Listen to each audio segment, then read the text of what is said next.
Welcome everyone to the marketplace. A 50 million cedi presidential business support has been earmarked for 5,000 entrepreneurs nationwide. Minister for Business Development, Dr. Mohammed Awal, has been giving more details today after he launched phase 3 of the presidential business support program. We are going to build the capacity of 26,000 startups and young entrepreneurs across Ghana. 26,000 startups and young entrepreneurs across Ghana. We'll build our capacity and train them in various areas, including marketing and business, how to run your business successfully. Out of 26,000 we're going to train, we're going to support 5,000 of them with funding. That to be about 40 million cedis. Let's enjoy the media. Even before the pandemic, startups and small businesses were been struggling around the world and in Ghana. Because of their nature, startups are small businesses that are less than 5 workers, they're less than 5 years old, and they are not strong enough to build capital. They therefore need capacity. The president therefore directed that we should train 26,000 of them across the country, build their capacity, fund them so that they can create jobs. And with the 1 and 2 of Presidential Business Support Program, we trained 19,000 startups and young entrepreneurs.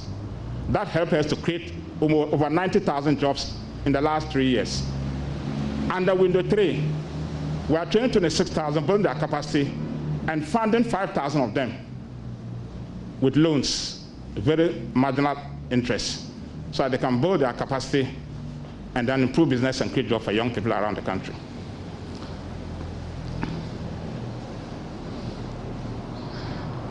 In doing all this, there's one objective, and that objective is to build their resilience, create jobs, and make our young people job owners, instead of just being made job seekers.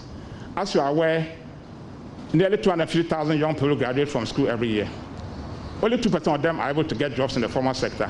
The rest must find jobs in the private sector. Hence the president's commitment to entrepreneurship. Equip them, train them, build their capacity, and fund them so that they can also be able to create jobs and employ more people.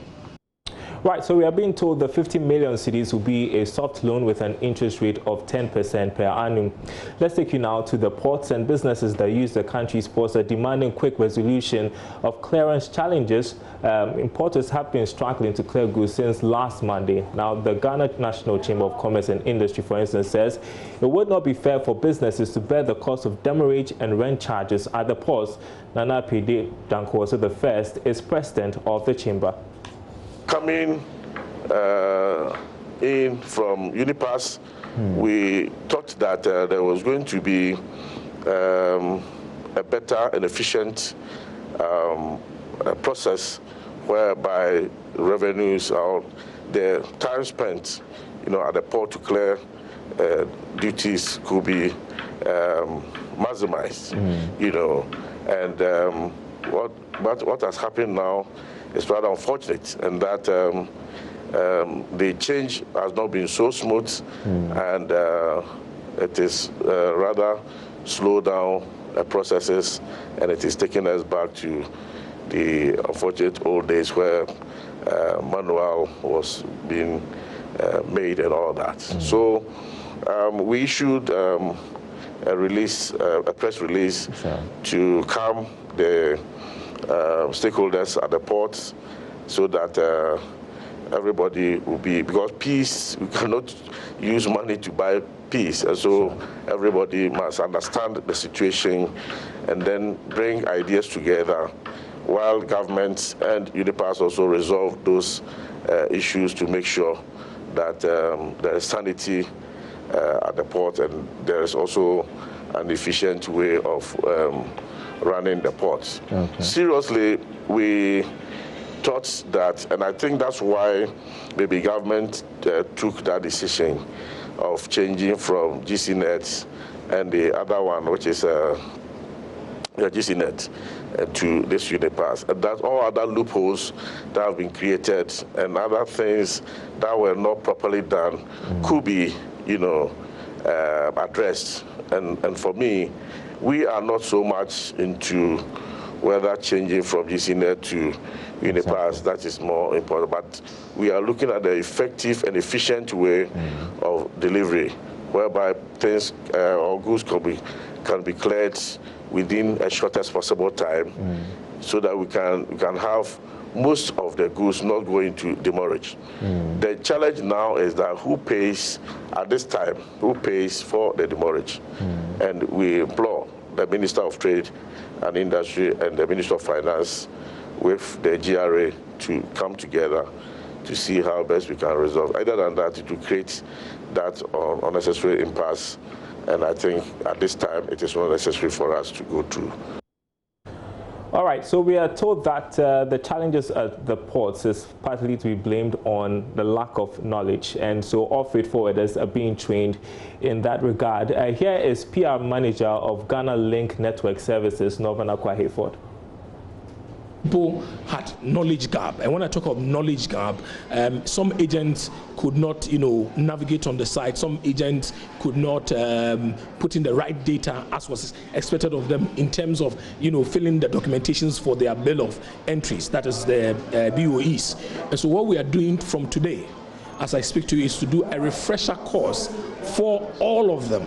And so today, tomorrow, and Wednesday at the GIFT building, there's a refresher course for all those who have challenges in doing what they have to do as far as the ICOMS is concerned. Because remember, we have said that training is continuous. It is not something that we are doing just once. And of course, we've done about 3-4 training exercises, but we needed to do refresher course for these people because these are things that have come up, and we needed quickly to move in and ensure that they become very conversant. Remember that in every new thing that you get, the constant practice is what will make you a master to be able to do it. And so I want to ask our brothers and sisters, our mothers, our aunties who are clearing agents or importers at the port, that they need to remain calm. I mean, GRA with Ghana Link is ensuring that everybody will be able to clear their goods at the port. More importantly, as I did indicate earlier to you, the sector commander has written to the shipping lines and has told them that what you need to do is to release the cargo to them with respect to BOEs from GCNet, because that system has been shut off. And so clearly the shipping lines are unable to access the system to check that a shipping and an agent has paid indeed for the duties that he or she is supposed to pay, so they can release the cargo to them. And so that is why they have said that if they come with the documentations, release to them, send us an email, they'll come back to us, and then we'll also certify for them to be able to move on from there.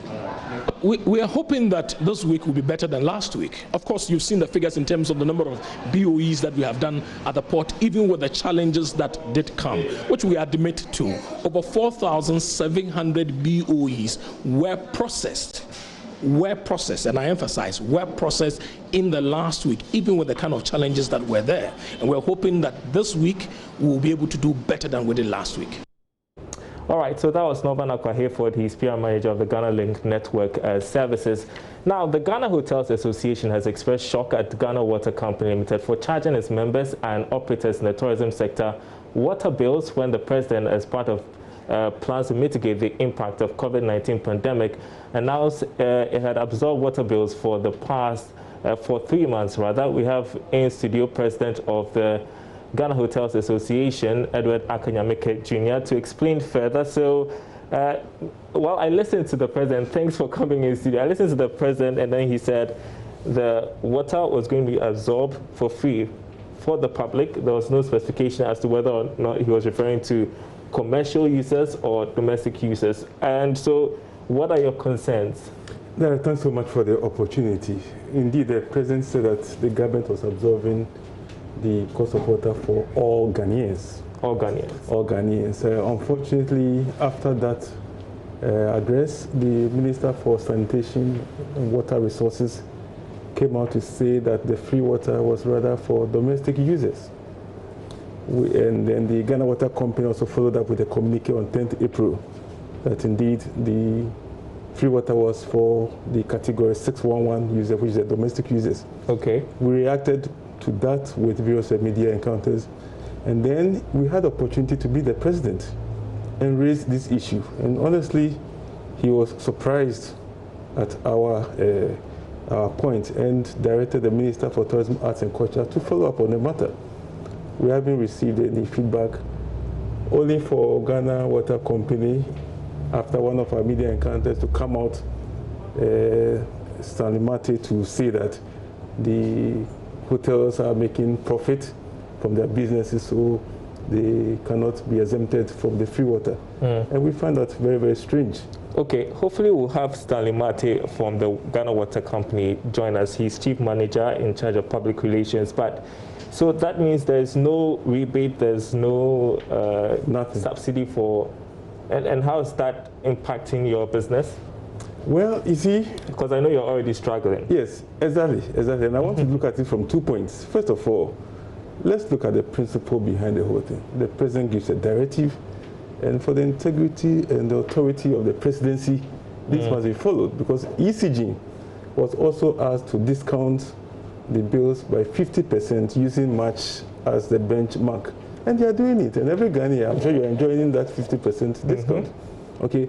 And then also to say that we are using it for profit, it's neither here nor there. This is a period where nobody is making profit, as at least I can speak for the tourism. But you're running a commercial operation. And so you can't enjoy it for free. I guess that is the argument of the Ghana Water Company. We are running a commercial operation in name, but when you go on the ground, there's nothing going on. Most of the hotels have shut down, and even those who are operating below occupancies that we even make for any profit. Okay. Which is why government stepped in with that intervention to support everybody to pass through the period.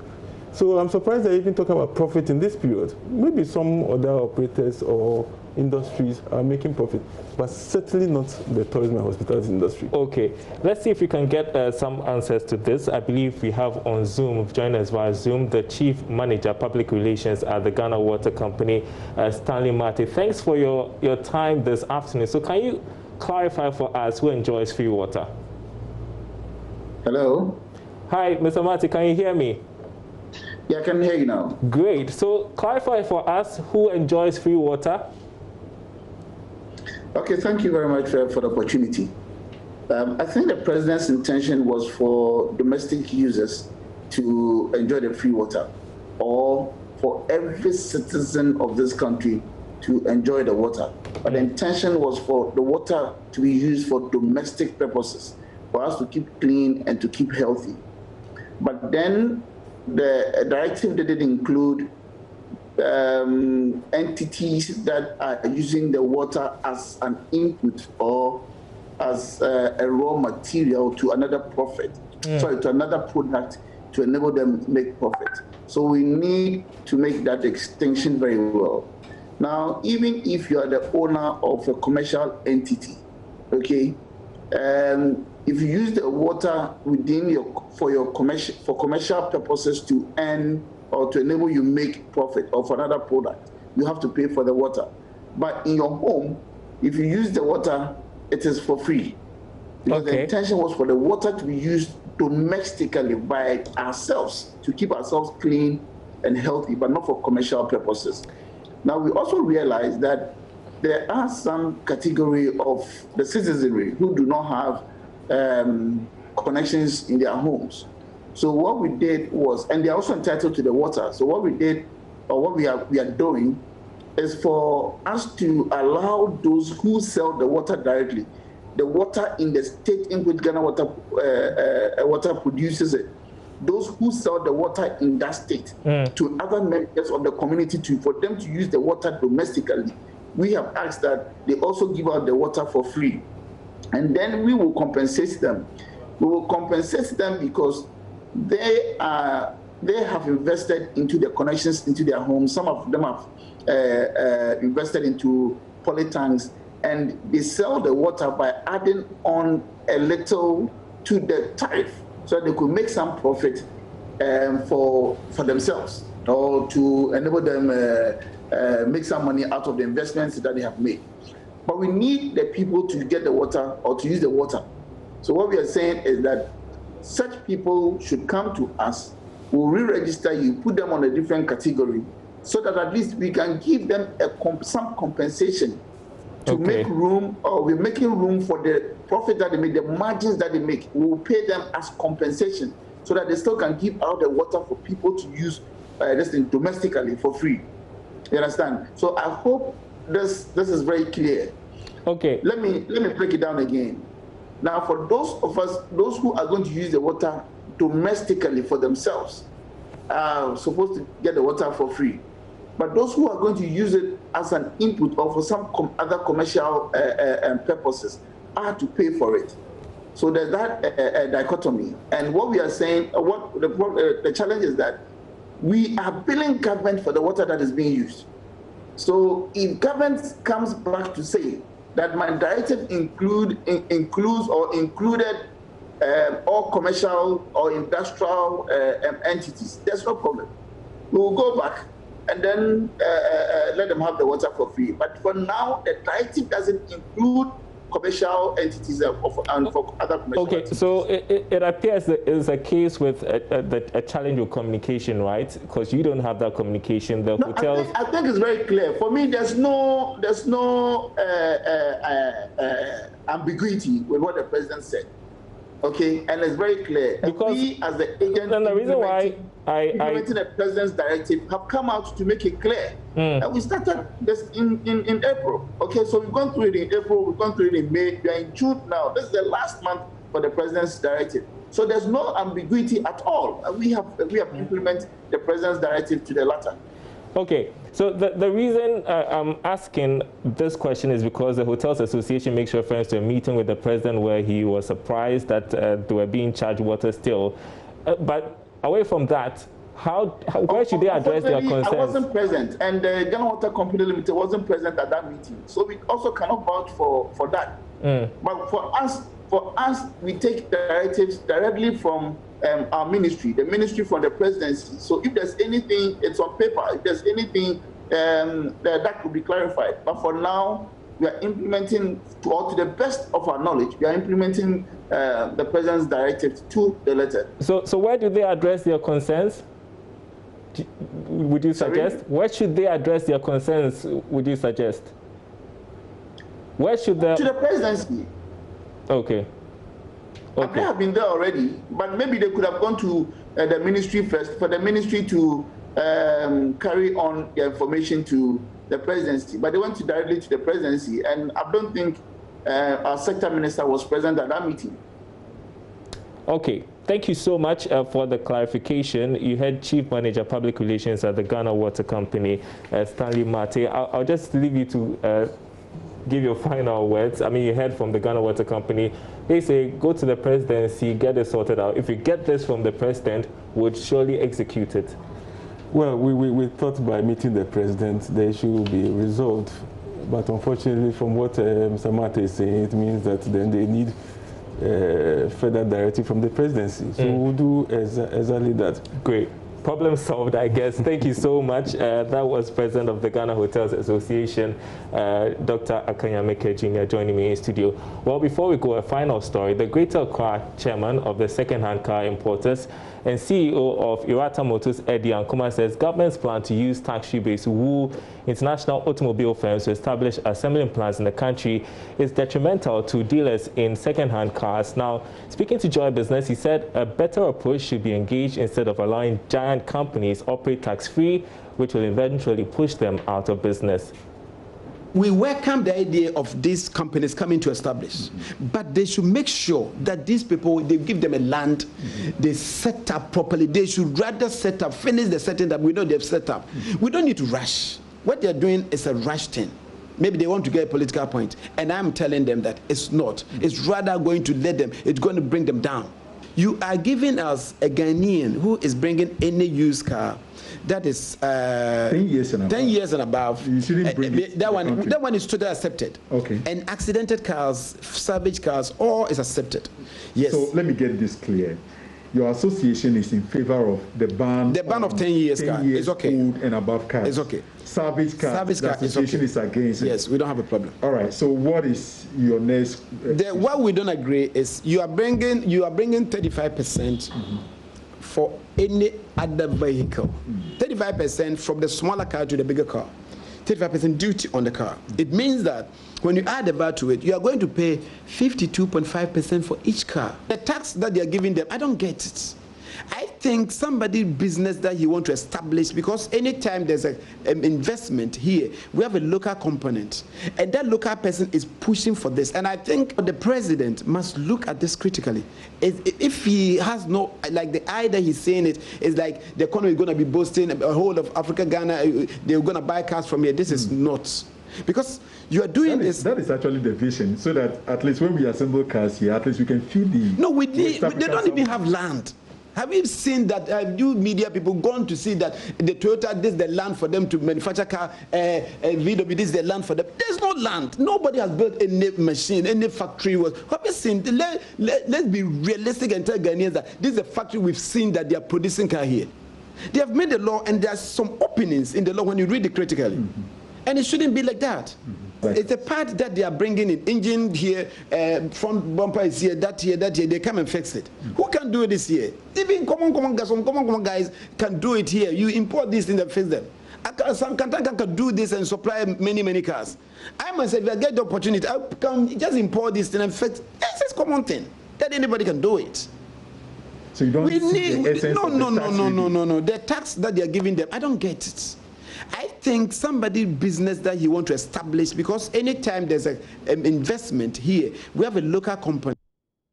All right, and that's it for the marketplace this afternoon. Thanks for watching. My name is Darryl.